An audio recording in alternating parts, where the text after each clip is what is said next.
અધિકાર સમજીને ભગવાને ભક્તિ આપી છે. જે બિન અધિકારી છે એને ભગવાનની ભક્તિ ન મળે.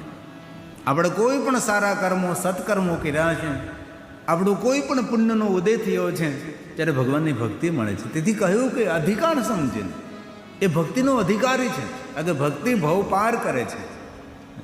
તેથી ભગવાને અધિકાર જોઈને કુંભજ ઋષિને ભક્તિનું દાન આપ્યું છે. અને જેટલા જેટલા ભગવાનના ભક્તો થયા છે તેને ભગવાન પાસેથી ભક્તિ માગે છે. આપણે તો કદી ભક્તિ માગતા જ નથી. ભક્તિ એટલે ભગવાનના ચરણોમાં અનુરાગ, બિનશરતી શરણાગતિ, ભગવાનના મહાદેવના ચરણોમાં સંપૂર્ણ સમર્પણ, અને ભક્તિ કહેવાય છે.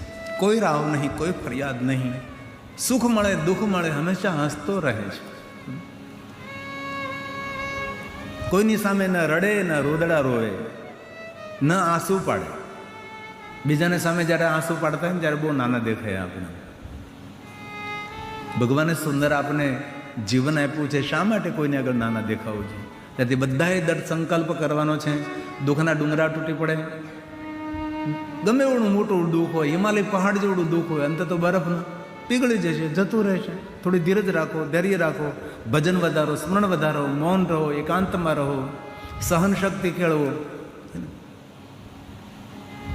તેથી કોઈ દુઃખમાં ડગમગવાનું નથી. અને જ્યારે દુઃખના દિવસો હોય ત્યારે કોઈની સામે આંસુ પાડવાના નથી. દુઃખની વાતો જેને તેને કહેવાની નથી. એ દુઃખ સહન ન થાય, ભગવાનની આગળ દીપ પ્રજ્વલિત કરીને, અથવા તમારા ગામમાં સુંદર શિવાલય હોય, મહાદેવને કહેવાનું, ભગવાન આજ ગંગાજલનો અભિષેક નહીં કરું, હું તને જલનો અભિષેક નહીં કરું, આજ હું તને મારા આંખના આંસુનો અભિષેક કરીશ. ભગવાન મારી અરજને સાંભળજો. અને ભગવાન મહાદેવ એક દેવ એવા છે, જીવનના દરેક દુઃખોમાંથી શંકરજી મુક્ત કરી શકે છે. કોઈ દુઃખ એવું નથી જે દુઃખમાંથી ભગવાન આપણને ન છોડાવી શકે. ઋષિમુનિઓને કંઈ દુઃખ પડે, મહાદેવની ચરણોમાં બેઠા રહે. દેવતાઓને કંઈ તકલીફ થાય, દુઃખ પડે, મહાદેવની પાસે જાય. શિવજી દરેકના દુઃખોને દૂર કરનાર છે. અને દુઃખોની અવધિ બહુ લાંબી ન હોય, પણ જ્યારે દુઃખો પડે ત્યારે ભગવાનનું ખૂબ ભજન કરવું. જેની તેની પાસે, મારા જેવા પાસે નહીં જવું, દોરા ધાગામાં મોરની પીછી ફેરવવાની નહીં, એ બધું દૂર રહેવાનું છે. આપણે આ દુનિયામાં કોઈ પાસે એવો ચમત્કાર નથી ભાઈ કે ચમત્કારથી તમારા દુઃખને દૂર કરી શકે. કોઈ જગ્યાએ ભટકવાની જરૂર નથી, કોઈ જગ્યાએ ચમત્કારીઓ પાસે જવાની જરૂર નથી. આ પૂરું બ્રહ્માંડ એક ચમત્કાર છે. સૂર્ય ચમત્કાર છે, ચંદ્ર ચમત્કાર છે, આટલો મોટો સમંદર એ ચમત્કાર છે. સુંદર બીજ વાવો છો, અંકુરિત થાય છે, નાનકડો છોડ થાય છે, એમાંથી મોટું વૃક્ષ થાય છે, ફૂલ આવે છે, ફળ આવે છે, ફળમાં રસ આવે છે, આપણને જીવન આપે છે. આનાથી મોટો ચમત્કાર કેવો હોઈ શકે? જેથી કોઈ ચમત્કારીઓ પાસે જવું નહીં. ગામડે ગામડે તમારી રાહ જોઈને બેઠા હોય છે, તમારા મનમાં વહેમ કરી દેશે કે આમ છે ને તેમ છે ને, કાં સગા સંબંધીઓ પ્રત્યે કોઈ અણબનાવ કરી દેશે કે આ તમારા પાડોશી છે ને તેને તમારા ઉપર કંઈ કર્યું છે જાદુ. કોઈના ઉપર જાદુ કરવાથી કાંઈ થતું નથી ભાઈ. આપણા થોડા નબળા કર્મો હોય તો એનું ફળ ક્યારેક મળતું હોય તો આપણે શાંતિથી સહન કરી લેવું. બાકી કોઈ તમને સુખી ન કરી શકે, કોઈ તમને દુઃખી ન કરી શકે. સુખ અને દુઃખ આપણા કર્મોનું ફળ હોય છે. તેથી કોઈ દિવસ કોઈ ચમત્કારની દુનિયામાં જવું નહીં, ચમત્કારોમાં પડવું નહીં, તેવી હૃદયની પ્રાર્થના છે. હવે જો ચમત્કારીઓનું સાચું હોય આ દુનિયામાં, તો કોરોનામાં બધા ચમત્કારીઓ ક્યાં ગયા હતા? કોરોનામાં આપણી રક્ષા કોને કરી? ડૉક્ટરોએ કરી. વેક્સિનની શોધ કરી, મહિનાઓ સુધી પ્રયોગ કર્યા, ત્યારે વેક્સિનની શોધ થઈ અને આપણને સૌને જીવતા રાખ્યા. ભગવાનનો આભાર તો માનો કે એટલો મોટો કોરોના કાળ ગયો અને આપણે હજી જીવતા છીએ. આપણે નજર સામે લોકો કેટલા જતા રહ્યા, મોટા મોટા ધુરંધરો બધા જતા રહ્યા. આપણને ભગવાને જીવતા રાખ્યા. શા માટે જીવતા રાખ્યા? કલવાડામાં કથા સાંભળવા માટે, હે ને, ભગવાનનું ભજન કરવા માટે. ભગવાન જીવન આપજે. બહુ સમય પહેલાં હું એક દ્રષ્ટાંત આપતો, ઘણા વર્ષોથી મેં નથી આપ્યું. એક દાદા બીમાર પડ્યા, ભગવાનના ભક્ત તો ખરા જ, તો છોકરાઓ બહુ ડાયા, એટલે સેવાભાવી છોકરાઓ બધાએ. તો જેટલા ડૉક્ટરો હતા તેની પાસે લઈ ગયા. પછી તો કોઈ સારું ન થાય એટલે પછી મોટા દવાખાને લઈ ગયા અને કહ્યું કે આ દાદાને અસાધ્ય રોગ છે, આની કોઈ દવા નથી, પણ તમે મહિને 2 મહિને આવે દવા મારી પર લઈ જશો, આ શરૂ રાખજો, ત્યાં સુધી એમને સારું રહેશે. એટલે આ રોગ સારો તો નહીં થાય, પણ આ દવાથી એમને રાહત રહેશે રોજ માટે એમ. પણ નિયમિત આ દવા લેજો તમે. એટલે ગામડાના માણસ બેચારા મોટા શહેરમાં વારંવાર કેમ જાય? તે દવા લાવે, ક્યારેક દવા લાવવાનું ચૂકી જાય, ક્યારેક ભૂલી જાય, લાંબા લાંબા સમય સુધી દવા ન લે, અને ઘણો સમય ગયો, ઘણો સમય થયો, દવા છોડી દીધી. કારણ કે કોણ મોટા શહેરમાં જાય, કોણ દવા લાગે, પહોંચે નહીં દવા. ફરી પાછા બીમાર પડ્યા, એટલે ફરી એ ડૉક્ટર પાસે લઈ ગયા. એ ડૉક્ટર કહે કે આ હજી જીવે છે, આ દર્દી તો દવા વગર મરી જવો જોઈએ. આ દવા બંધ કરો એટલે એનું 1 મહિનામાં મૃત્યુ હોય. ને તમે કેટલા સમયથી? તો કે 5 વર્ષ જેવું થઈ ગયું, દવા નથી લીધી દાદા. હજી આ દાદા છે. ડૉક્ટરને એમ થયું આ તો સંશોધન કરવા જેવો કેસ કહેવાય, આ જીવે કઈ રીતે? છોકરાઓને પૂછ્યું કે દાદા બીજી કોઈ ઔષધિ કોઈ દવા એના બદલામાં કોઈ લેતા? તો છોકરાઓ કંઈ નહીં, અમને કંઈ ખબર નથી, દવા તો કંઈ દાદા લેતા હતા. અમારી બાને પૂછો, કદાચ બાને, અમારી માને ખબર હોય કે અમારા બાપા કંઈ દવા લેતા હોય. તો ડૉક્ટરે બાને બોલાવ્યા, ગરડા બાને, કે આ દાદા કાંઈ બીજી કોઈ દવા, નિયમિત દવા લેતા? ના સાહેબ, તમે 5 વર્ષ પહેલાં દવા આપી હતી ને એ પછી અહીં કોણ મોટા શહેરમાં વારંવાર લેવા આવે? દવા પહોંચે ન પહોંચે શું ખબર? આમનામ 5 વર્ષ નીકળી જાય કે દવા કંઈ લીધી નથી. ડૉક્ટરને થયું કે આ દર્દી 5 વર્ષ દવા વગર કેવી રીતે જીવી શકે? તો તમે આ દાદા વિશે કાંઈ જાણો છો? આ ડૉક્ટર સાહેબ સવારથી સાંજ સુધી, સાંજથી સવાર સુધી હું દાદાની સાથે જ રહું છું. એક વસ્તુ હું જાણું છું કે રાત્રે સૂઈ જાય, સવારમાં વહેલા ઊભા થઈ જાય, ધીરે ધીરે પોતાનું કામ કરે અને સ્નાન કરી પવિત્ર બની ભગવાનને દીપ પ્રજ્વલિત કરે અને ભગવાનને ખૂબ પ્રાર્થના કરે, ભગવાનને ખૂબ પ્રાર્થના કરે. અને એટલા ભગવાનની સામે રડે કે ભગવાન મને આજનો દિવસ આપજે હો, મારે તારું ભજન કરવું છે. મને આજનો દિવસ આપજે હો, મારે તારું ભજન કરવું છે. વળી આખો દિવસ જતો રહે, સાંજે પછી સંધ્યા સમયે હાથ મોઢું ધોઈ ભગવાનને દીપ પ્રજ્વલિત કરે અને ભગવાનની સામે હાથ જોડીને કહે ભગવાન મને જીવતો રાખજે હો, મારે હજી કાલ તારું ભજન કરવાનું છે. હજી પ્રાર્થના કરતાં કરતાં આ દાદાએ 5 વર્ષ કાઢી નાખ્યા છે. તેથી ક્યારેય પણ જીવનમાં અસાધ્ય કોઈ રોગ થાય ડરવાનું નથી, ભય પામવાનું નથી, કોઈ ચમત્કારીઓ પાસે જવાનું નથી. જીવનમાં મોટો ચમત્કાર છે પ્રભુની કરેલી પ્રાર્થના, એનાથી મોટો કોઈ ચમત્કાર નથી.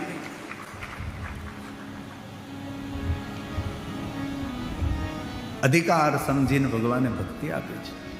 થોડા દિવસો માટે ભગવાને રોકાણ કર્યું છે. શા માટે? કે સાધુ પુરુષ, સજ્જન પુરુષની સાથે રહેવાથી ઘણું બધું શીખવા મળે, ઘણું બધું જાણવા મળે. થોડા દિવસો માટે ભગવાન શિવ ત્યાં રોકાણા છે. કહત સુનત, કહત સુનત રઘુપતિ ગુણ વાર્તાલાપ કરો, સંવાદ કરો. કહત સુનત રઘુપતિ ગુણ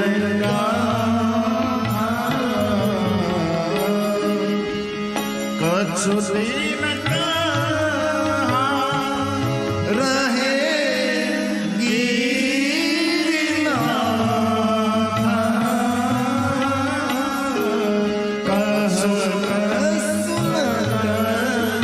મહાદેવનું નામ છે ગિરિનાથ. કચ્છુ દિન કહા રહે ગિરિનાથ. શિવજીનું નામ છે ગિરિનાથ. અમે દેવસરમાં ગિરિનાથ મહાદેવનું શિવાલય બનાવ્યું. અમારા દેવસરથી અશોકભાઈ આવેલા છે, અશોક પટેલ. એનો છોકરો લંડનમાં છે. એમને તો પ્રતિજ્ઞા લીધી છે ને 2019માં ને 2029માં. એ માણસ અત્યારથી ધીમે ધીમે પૈસા ભેગા કરે છે. બાપુ 29 તો 2030માં ભવ્યાતીત ભવ્ય અમારે દેવસરમાં મહાદેવની કથાનું આયોજન કરું છું. મને લંડનમાં મળ્યો હતો, તમને યાદ કર્યા હતા. વર્ષો પહેલા કથા કરી હતી. 20 વર્ષ જેવું થયું છે, ક્યાંક વધારે થયું છે, બહુ વર્ષો થઈ ગયા. દેવસરમાં, બિલીમોરણ બાજુમાં દેવસર છે. અને કથા નિમિત્તે અમે એક સુંદર શિવાલયનો પાયો નાખ્યો હતો. અને દેવસરમાં ગિરિનાથ મહાદેવનું શિવાલય છે. ગિરિનાથ મહાદેવ પહેલું શિવાલય ગિરિનાથ મહાદેવમાં વંકાલમાં બનેલું. પહેલું યોગદાન હું શરૂ કરું અને પછી ધીમે ધીમે સૌ બધું આપે. અને ત્યારે એટલી બધી મોંઘાઈ નહીં હતી. ₹60 થેલી સિમેન્ટ આવતી, કેમ 60 થેલી સિમેન્ટ એ સમયે. એટલે અત્યારે કેટલા 250 કે ખબર નહીં સિમેન્ટના કેટલા હોય અત્યારે. એ સમયે ₹60 હતા. કોન્ટ્રાક્ટરોને ખબર હોય શું ભાવ છે, આપણને ત્યાં ખબર ન હોય. હે કેટલા 325? આટલા બધા હોય, ઓછા રાખો. એક થેલી સિમેન્ટના 325. નાના માણસો કેમ ઘર બનાવી શકે? અને પછી જસપુરમાં કથા અમે કરેલી. ત્યાં પણ અમે પ્રારંભ કર્યો કે તમારા ગામમાં શિવાલય છે નથી.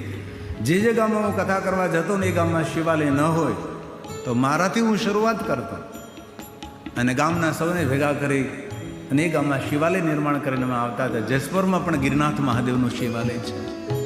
આપણું જસપર જ ને, બરાબર છે ને, ગિરનાથમાં એટલે શિવજીનું નામ છે. આ રામચરિત માનસની ચોપાઈ છે.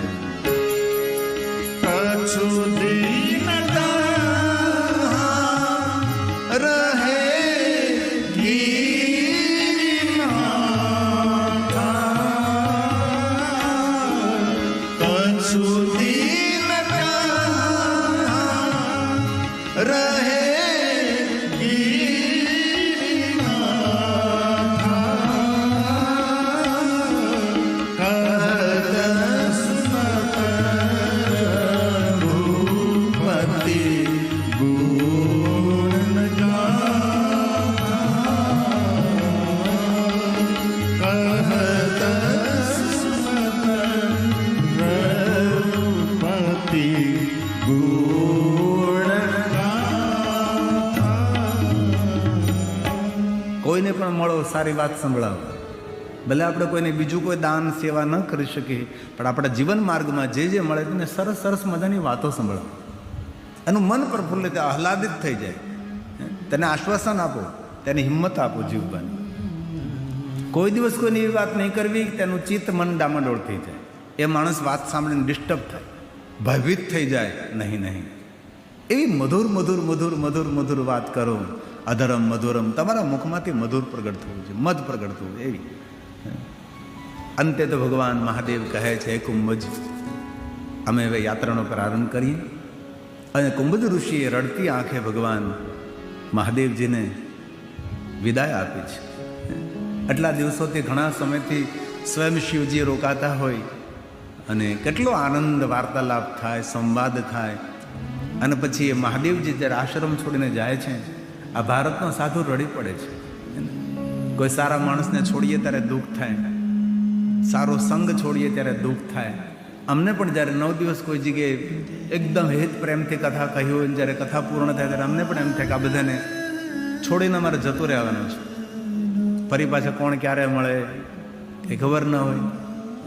હવે તો ઠીક છે, સારું છે કે ભાઈ વર્ષે 2 વર્ષે આ બાજુ કથા થાય અને સૌને મળવાનું થાય. બાકી તો દૂર કથા બધી જોવે છે.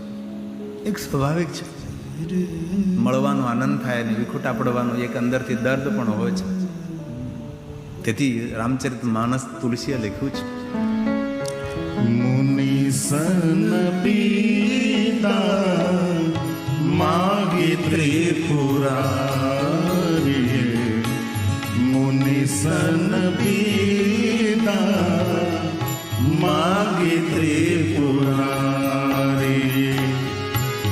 ચલે પવન સંગ દક્ષ કુમારી. ચલે પવન સંગ દક્ષ કુમારી. મુનિ સન પીતા માગી ત્રિપુરારી. મુનિ સન પીતા માગી ત્રિપુરારી. મુનિ સન પીતા માગી ત્રિપુરારી. ચલે પવન સંગ દક્ષ કુમારી.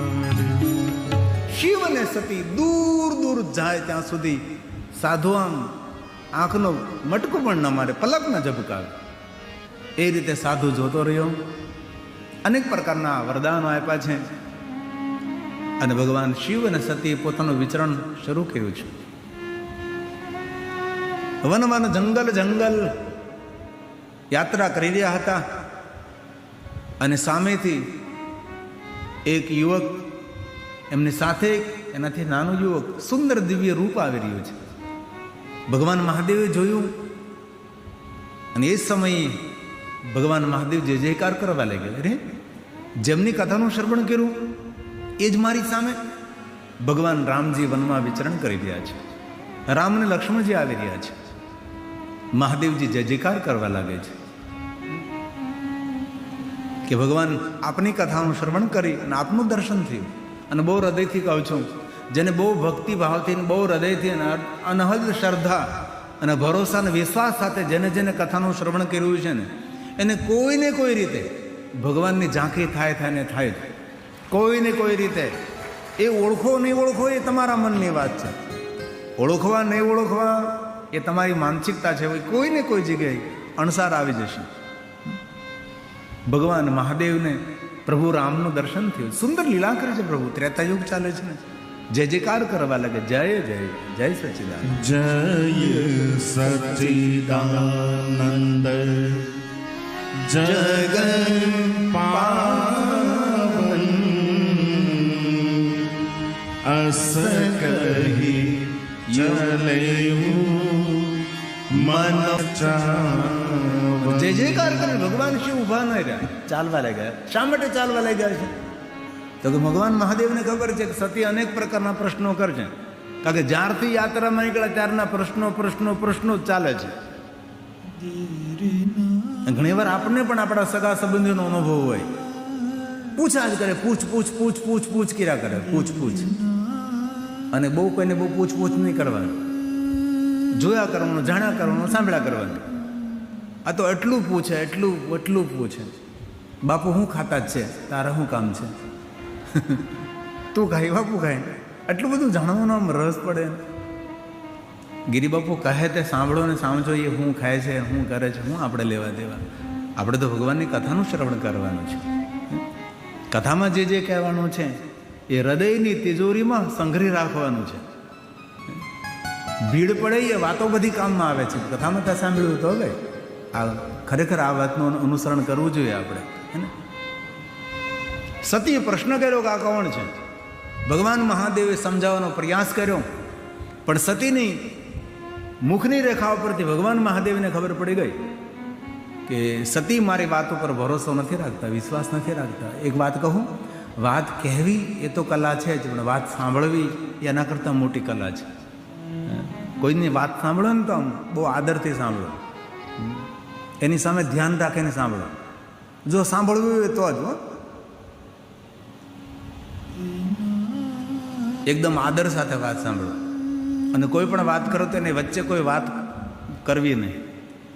વિદેશી લોકોની આદત હોય, કોઈ વાત કરતો ને વચ્ચે કંઈ સોરી કહીને એમની વાત અધૂરી રાખીને પછી પોતાની વાત કરે. અને આપણે તો આડેધડ એવું ન હોય. એમની વાત પૂરી થાય પછી આપણી વાતની રજૂઆત કરે. ફોનમાં પણ એવું કરાય. આ તો ફોનમાં બગડાટી બોલાવે. હા આપણે બોલી બોલો ને બોલી હા. ફોનમાં આપણે એકબીજાને સાંભળવાનો પ્રયાસ કરો. હારે બોલવો થોડું સાંભળવાનું હતું. સતીએ બહુ પ્રશ્નો કર્યા છે. ભગવાન મહાદેવે સમજાવવાનો પ્રયાસ કર્યો, પણ મહાદેવ સમજી ગયા છે કે સતીને મારા વાત ઉપર ભરોસો વિશ્વાસ નથી. મહાદેવજીએ કહ્યું જાઓ પરીક્ષા કરો, પણ વિવેક રાખજો. વિવેક હોય કોનામાં? જેનામાં ભરપૂર સત્સંગ હોય છે. બેનું સત્સંગ વિવેક ન હોય, રામ કૃપા બેનું સુલભ ના સોહી. સત્સંગ અન્ય સ્થાનોથી ન મળે. સત્સંગ હંમેશા કથામાંથી મળે, ભગવાનના સત્સંગમાંથી મળે, ધર્મગ્રંથોમાંથી મળે છે, સાધુ પુરુષોના સંગમાંથી આપણને વિવેક મળે છે. અને જો આપણા જીવનમાં ભરપૂર વિવેક હશે તો દુનિયામાં કોઈ ક્ષેત્રમાં આપણે પાછળ નહીં રહીએ. કોઈ પણ ક્ષેત્ર હોય એની અંદર હંમેશા તમે સફળ થશો. અને જીવનને સુખરૂપ જીવવું હોય તો ખાણીનો વિવેક, ખાવામાં વિવેક રાખવાનો, પીણીનો વિવેક રાખવાનો. ફ્રીજનું ઠંડુ પાણી પણ નહીં પીવાનું. ઠંડા પીણાની વાત તો એક બાજુ જ રહે. ઠંડા પીણા પાચન શક્તિને એકદમ તદ્દન ડેમેજ કરે છે. ફ્રીજનું ઠંડુ પાણી પણ પોઈઝન, જહેર કહેવાય.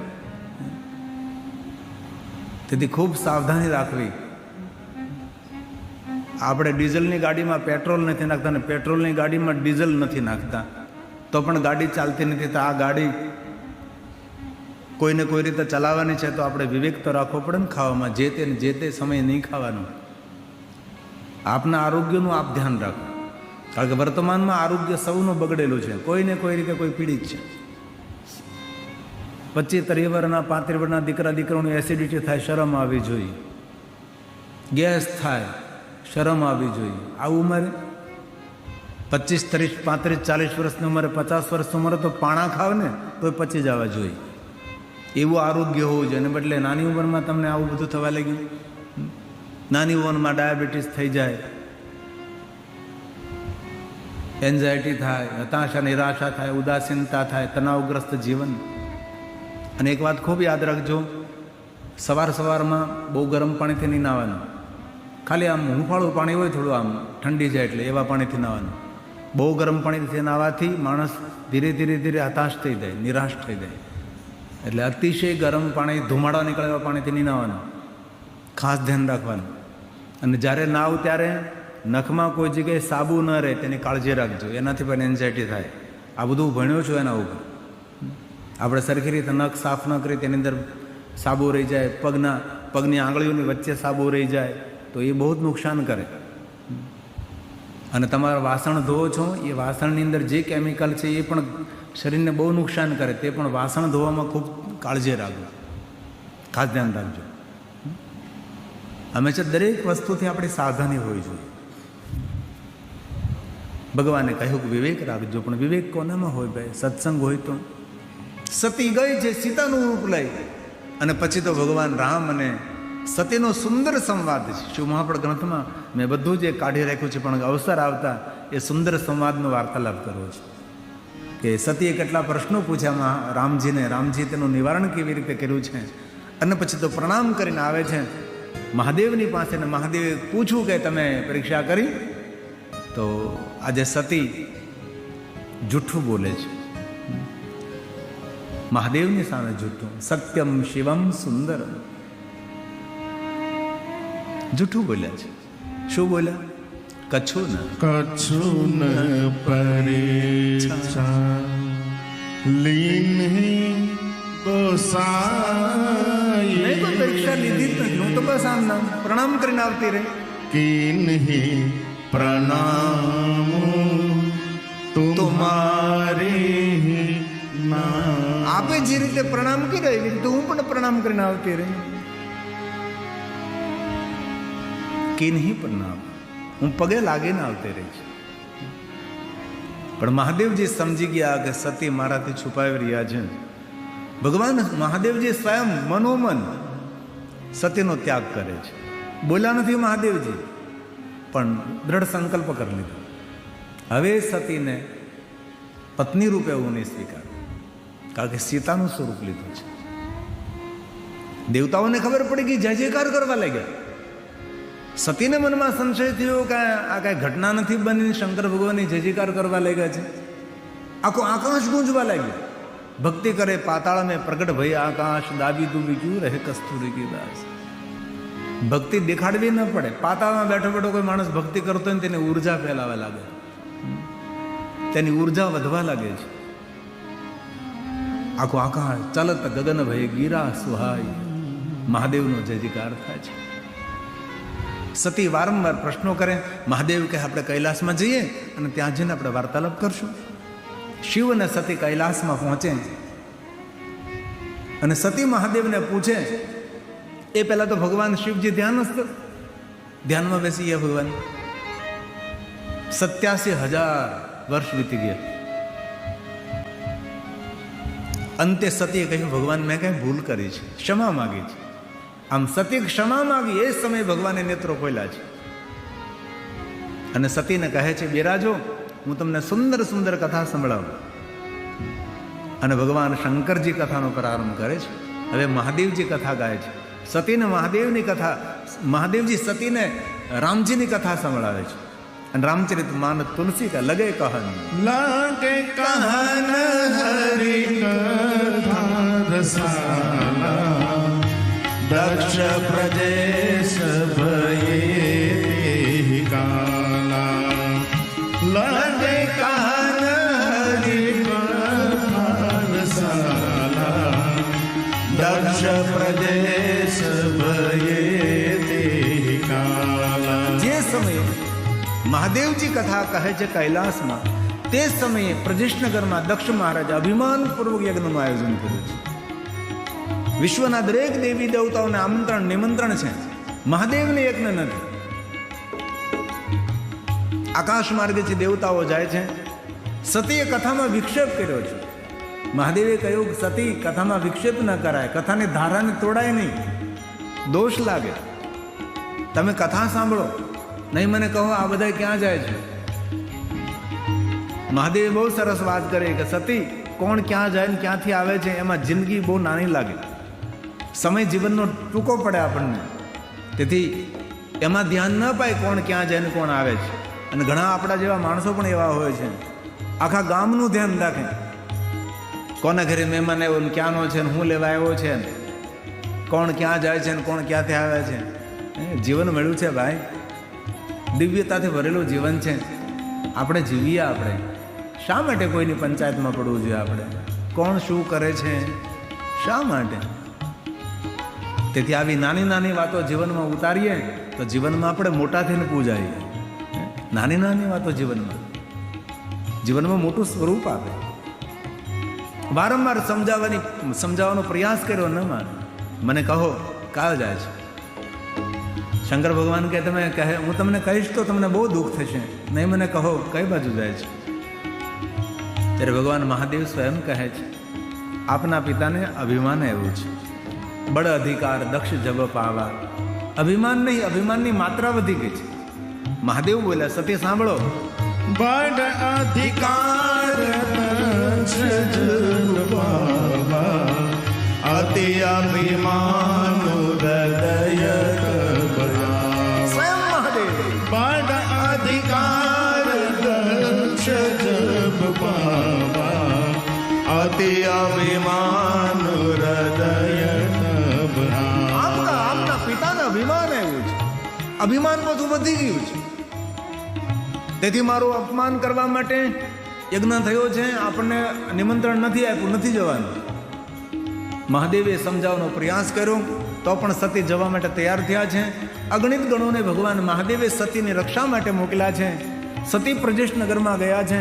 એટલા ગણો છે કે પ્રજેશનગરના દ્વારથી લઈ કૈલાસના દ્વાર સુધીની લાઈન ગણોની છે, પણ સતીની રક્ષા કોઈ કરી શક્યું નથી. કારણ કે જ્યારે મૃત્યુ આવે છે, નિમિત્ત જ્યારે હોય છે ત્યારે કોઈ રક્ષા કરી શકતું નથી. ત્યારે બસ હરિનું ભજન કરો, મહાદેવને સમર્પિત થઈ જાઓ, એમાં જ આપણું કલ્યાણ અને એમાં આપણું હિત રહેલું છે. પ્રજેશનગરના દ્વારે સતી ગઈ છે. નગરના લોકો બધા જ અપમાન કરવા લાગ્યા છે. સતીને જોઈ જોઈને મોઢા ફેરવા લાગ્યા, મોઢા બગાડવા લાગ્યા છે. સતીનો પગ ભારે પડ્યો છે. સતી પ્રજેશનગરમાં ગઈ. નગરના લોકો કહેવા લાગ્યા તમને તો આમંત્રણ નથી, વગર આમંત્રણે શા માટે તમે આવ્યા છો? બાપના આંગણે કોઈ દીકરીનું અપમાન કરી, દીકરીને કેટલું દુઃખ થાય. સતીને બહુ દુઃખ થયું છે. શિવજીના શબ્દો આવ્યા, મહાદેવે ના કહી હતી તો પણ હું આ પ્રજેશનગરમાં આવી, આ તો હળાહળ મારું અપમાન થઈ રહ્યું છે. દુનિયા બડી વિચિત્ર છે, બહુ સાવધાન રહેજો, ધ્યાન રાખજો. આ દક્ષની પુત્રી સતી જ્યારે ઘનઘોર જંગલમાં તપ કરવા ગયા હતા અને તપ કરીને જ્યારે સતી આવ્યા, નગરના લોકોએ પુષ્પની વૃષ્ટિ કરી છે, જય જયકાર કર્યો છે. અમારા દક્ષ મહારાજની પુત્રી છે, તપ કરવા ગયા હતા, તપ કરીને આવ્યા છે. આપણું કેટલું અહોભાગ્ય છે. લોકો પુષ્પની વૃષ્ટિ કરતા હતા, લોકો જય જયકાર કરતા હતા સતીનું. અને એ જ નગરના લોકો છે, એ જ રસ્તાઓ છે, એ જ બધા માણસો છે. આજે સતીની નિંદા કરે, સતીની ટીકા કરે છે, સતીને જોઈને મોઢા ફેરવા લાગ્યા. તેથી આ દુનિયા બડી વિચિત્ર છે. અને મારા યુવાન ભાઈઓ બહેનોને મારી પ્રાર્થના છે, આ દુનિયા માની ગોદ નથી, માનો ખોળો નથી. દુનિયા બહુ નિષ્ઠુર છે, એટલું યાદ રાખજો. આ દુનિયામાં તમારા માર્ગો કોઈ ફૂલો નથી પથરાયા. આ દુનિયાના માર્ગો ઉપર કાંટાના કંકર જ પથરાયેલા છે. કાંટાથી ભરેલું છોડ છે, એની અંદર ગુલાબની જેમ તમારે ખીલવાનું છે, અને ખીલતા ખીલતા તમારે સુગંધ ફેલાવવાની છે. એવું સુંદર જીવન નિર્માણ આપણે કરવાનું છે. તેથી સમાજ પાસેથી કોઈ અપેક્ષા નહીં રાખવી. ઘણા સમય પહેલાં અમારે એક જામનગર કથા હતી, તો એક બહુ સારા પત્રકારો, તો પત્રકાર મને પૂછ્યું કે તમે સમાજ પાસેથી કે અપેક્ષા રાખો છો? મેં કીધું સમાજ પાસેથી કે જે અપેક્ષા રાખે તેને મોટો મૂર્ખ કહેવાય. સમાજ પાસેથી કોઈ અપેક્ષા ન રાખીએ. આપણે સમાજને શું આપી શકીએ છીએ એ આપણે વિચારવાનું છે. સમાજ આપણને શું આપે? સમાજ કંઈ આપે જ નહીં. નિંદા આપે, તિરસ્કાર આપે, હું શું આપે? તેથી મારા યુવાન ભાઈઓ બહેનોને ખૂબ મારી પ્રાર્થના, ઘણો લાંબો પંથ છે, ઘણો રસ્તો કાપવાનો છે, ધીરે ધીરે પહાડ ચડવાનો છે. એક એક પગથિયું ચડજો. 10 પગથિયાઓ ચડી, 15, 20 પગથિયાઓ ચડીને થોડી વાર વિશ્રામ કરજો. જોજો દુનિયાનો નજારો કેવી છે. દુનિયા ચિત્ર વિચિત્ર. મળેલા અનુભવોને વાગોળજો, અનુભવને વાંચો. પછી ધીમે ધીમે એક દિવસમાં કોઈ પહાડ ચડી શકતું નથી. આ દુનિયામાં કોઈ પણ અંદર ટોપ ઉપર જે પહોંચ્યો છે, એક દિવસમાં નથી પહોંચ્યો. એને ખૂબ મહેનત કરી છે. સારા મોડા દિવસો જોયા છે, સૂર્ય ઉગતો જોયો, સૂર્ય આથમતો જોયો છે, માન જોયું છે, અપમાન જોયું છે, તિરસ્કાર જોયો છે. ત્યારે એ માણસો ધીમે ધીમે હિંમત ના હારે અને આગળ વધે. આપણે જયેશભાઈનું આ કાર્ય બહુ ઉજળું લાગે આપણને. અને ઘણા માણસો એવું બોલતા પહ્યાવાળો એ કરે, પહ્યાવાળા એ કરે. પહ્યાવાળા આમ નામ ન થવાય ભાઈ. એમને પૂછો ક્યારેક કેવી રીતે થવાય. આ બધું ભેગું ક્યારે થાય ખબર? માણસ તૂટી જાય ને ત્યારે બધું ભેગું થાય. કામ કરીને તૂટી જાય માણસ, કટકા થઈ જાય, ત્યારે બધું ભેગું થાય. આમ નામ ન થઈ શકે.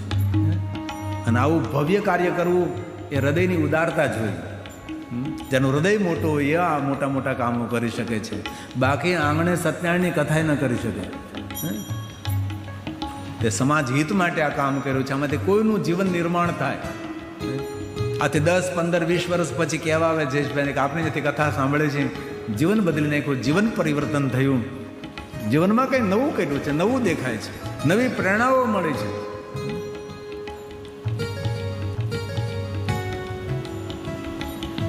આંગણે ગઈ છે,